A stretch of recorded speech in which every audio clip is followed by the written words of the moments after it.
Bom, primeiramente, né, a gente tem que ver que as milícias fazem parte dos negócios ilegais do capitalismo, né?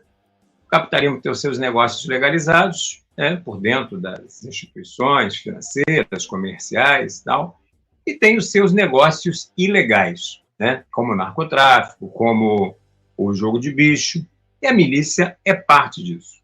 E como é um negócio, o objetivo, como de todo capitalista, é o lucro, né? Este é o grande objetivo da milícia. Aqui no Rio, costuma-se falar que esses negócios ilegais, milícia, o tráfico, né, naquelas regiões onde eles comandam, é o poder paralelo. Bom, a grande questão é que aqui no Rio de Janeiro, esse poder paralelo está imbricado com o poder público.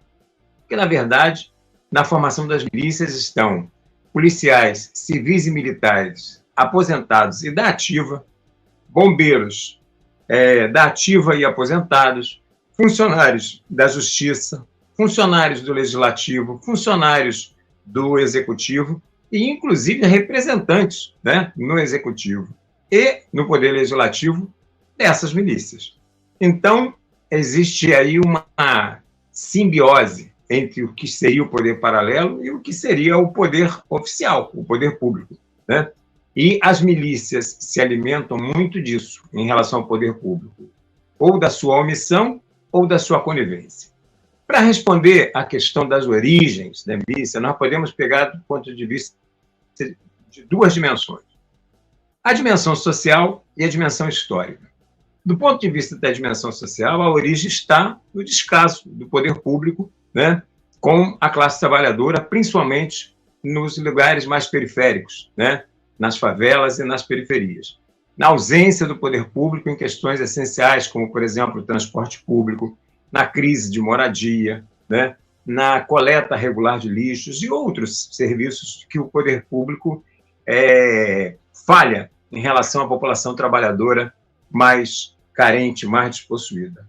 Então, essa é uma questão, né, do ponto de vista social, a partir dessa ausência do poder público, que também se dá na questão da própria segurança pública, né, nas periferias e nas favelas.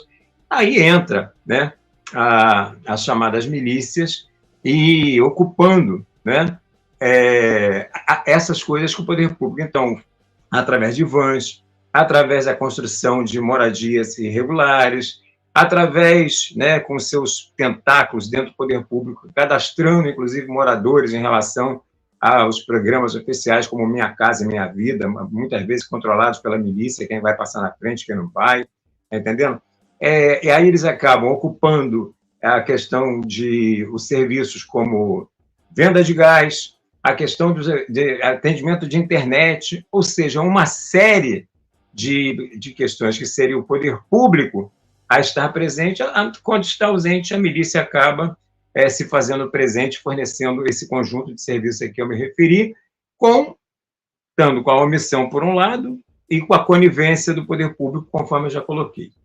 Então, essa é uma dimensão, que seria a dimensão social, e isso dá origem às milícias. Do ponto de vista histórico, nós podemos, assim, tomar como referência o surgimento das milícias aqui no nosso estado, principalmente, a partir da grande fome que aconteceu no início da década de 60, mais precisamente 1962, que teve como epicentro a cidade de Duque de Caxias e se alastrou para toda a Baixada Fluminense, onde nós tivemos uma sucessão infindável de saques, né? Muita violência, tiveram muitas mortes, né? Vários comércios saqueados e morte de muita gente.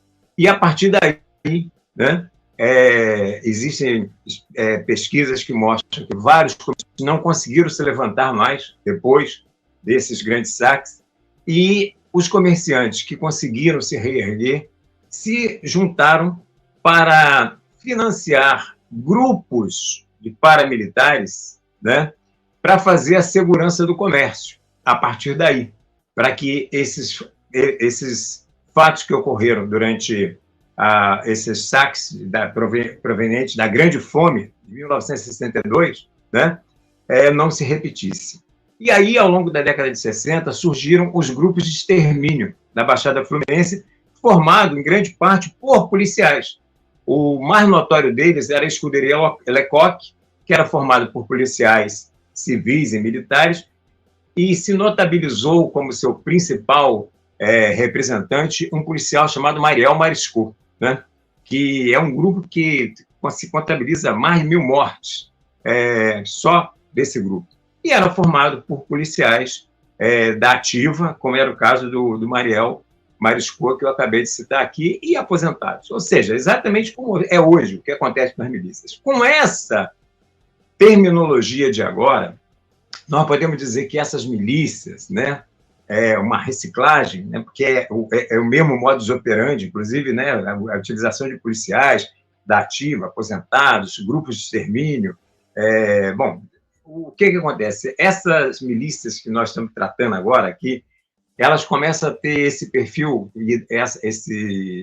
começa a acontecer no cenário a partir de 2005, né, quando surge, denominado por uma parcela da grande imprensa, as milícias que surgiram, no primeiro momento, entre aspas, para combater o narcotráfico.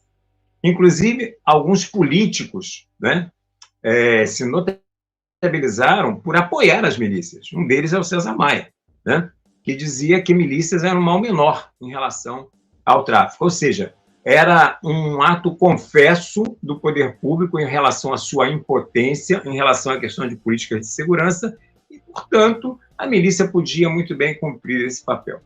Bom, e essa milícia é que vem, né, com essas características até os dias de hoje.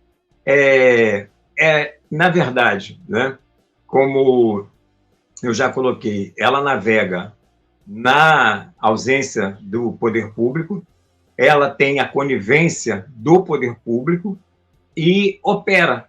É uma série de questões visando o lucro. Então, na verdade, é uma falácia em relação ao que era colocado inicialmente pela grande imprensa e até por políticos, como eu dei o caso aqui do César Maia, de que ela era para combater o narcotráfico, né? Seriam os heróis, né, que, na verdade, foi mais uma forma de opressão aos moradores das favelas e das periferias. Hoje, para se ter uma ideia, no Rio de Janeiro, no estado do Rio de Janeiro, 14 cidades são dominadas por milícias e no Rio de Janeiro, cerca de 57% da população através de 26 bairros. 26 bairros. Isso significa cerca de 2 milhões de pessoas que são diretamente dominados por milícias, né? Que são oprimidos por milícias.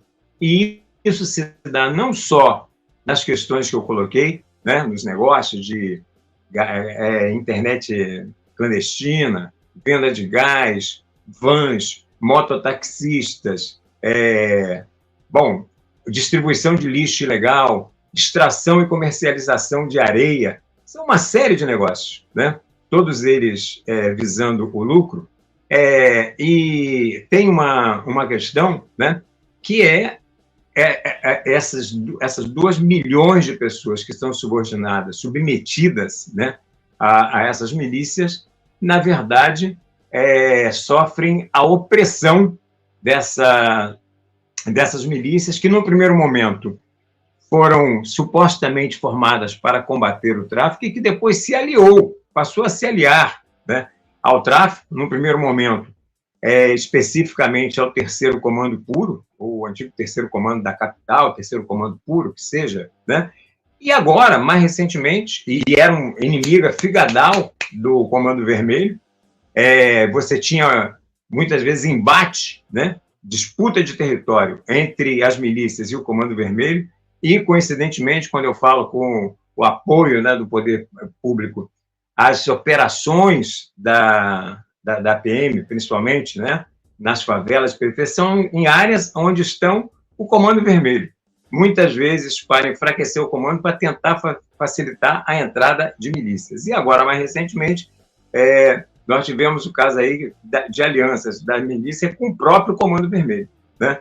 Então, isso mostra que, na verdade, esses negócios ilegais, eles estão ligados, né, de alguma forma, e acabam fazendo com que grande parte da população trabalhadora da nossa cidade e do nosso estado estejam submetidos a esse poder paralelo, que se a gente for bem a fundo na questão, vê que de paralelo não tem nada, porque ele está aí contaminado de agentes do poder público no seu interior, inclusive nos poderes legislativo, executivo e judiciário.